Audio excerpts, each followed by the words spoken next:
وهنا بعد ما خلصنا بقى الفطير الحادق الشرقي وعملناه بطريقة سهلة جدا، هتلاقوها موجودة ان شاء الله على القناة. هنبدأ بقى نقطعه، بس هو كان سخن ملهلب يعني ممكن تسمعوني هنا وانا بتلسع بس هو بجد كان حلو جدا، ومن غير اي مجهود ولا اي بقى ولا فرد ولا عجن ولا اي حاجه. لو اول مره بتشوفيني، انا اسمي امنيه ودي قناتي، اتمنى تشتركي في القناه وتفعلي زر الجرس عشان يوصلك كل جديد.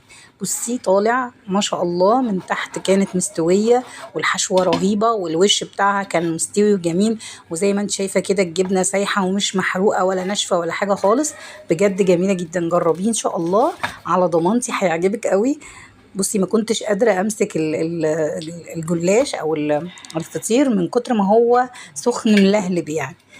بس كده، واتمنى الفيديو يعجبكم، واعملوا شير للوصفة لو عجبتكم، والسلام عليكم ورحمة الله وبركاته.